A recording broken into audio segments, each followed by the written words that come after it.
بسم الله الرحمن الرحيم. عن أبي هريرة رضي الله تعالى عنه قال قال رسول الله صلى الله تعالى عليه وسلم: تجد من شر الناس يوم القيامة عند الله ذا الوجهين الذي يأتي هؤلاء بوجه وهؤلاء بوجه. رواه البخاری. نبی کریم صلی اللہ علیہ وسلم نے ارشاد فرمایا، تم قیامت کے دن اللہ کے ہاں اس شخص کو سب سے بدترین پاؤ گے جو دو چہروں والا ہے، جو کچھ لوگوں کے سامنے ایک رخ سے آتا ہے اور دوسروں کے سامنے دوسرے رخ سے جاتا ہے۔ دوستو، ذل وجہین، دو چہروں والا، جس کا ایک چہرہ تو بڑا خوبصورت ہے کہ جب آپ اس کے پاس موجود ہوتے ہیں تو اس کا چہرہ بڑا خوبصورت ہے، بڑی میٹھی باتیں کرے گا، آپ کے حق میں بات کرے گا، آپ کی خیرخواہی کی بات کرے گا۔ لیکن اس کا ایک دوسرا چہرہ ہے جو بہت بھیانک ہے، اور وہ ہے اس وقت جب آپ اس کے پاس موجود نہیں ہیں۔ اس وقت وہ آپ کے خلاف بات کرے گا، آپ کے عیوب بیان کرے گا، لوگوں کے سامنے آپ کی برائیاں بیان کرے گا۔ یہ دو چہرے ہیں۔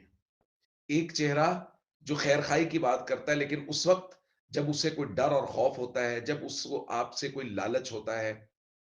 یہ ہم میں سے ہر شخص اپنے آپ کو سوچے، کہیں خدا نہ خواستہ میں دو چہروں والا تو نہیں۔ کوئی آدمی میرے سامنے ہے تو میں اس کی تعریف کروں، جب وہ اٹھ کے چلا جائے تو میں اس کے عیوب بیان کروں۔ اگر ایسی صورت ہے تو بھائی ہم میں سے ہر شخص اس بات پہ غور کرے کہ یہ انتہائی مبغوض شخص ہے اللہ کے ہاں۔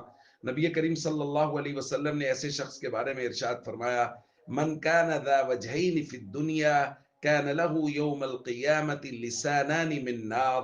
جو آدمی دنیا میں دو چہروں والا ہے، حضور نے فرمایا قیامت کے دن اس کو جہنم کی دو زبانیں دی جائیں گی، جہنم کی آگ کی دو زبانیں۔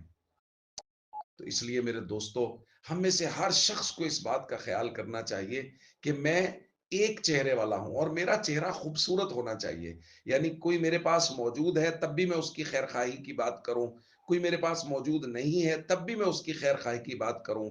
ایسا نہ ہو کہ میرے دو چہرے ہوں، ایک تو بڑا اچھا ہو کہ جب لوگوں میرے پاس موجود ہے میں ان کے بارے میں بڑی اچھی باتیں کر رہا ہوں، لیکن جب خدا نہ خواستہ وہ میرے پاس موجود نہیں ہے اور میں ان کے بارے میں بہت بری باتیں کر رہا ہوں، ان کے عیوب بیان کر رہا ہوں۔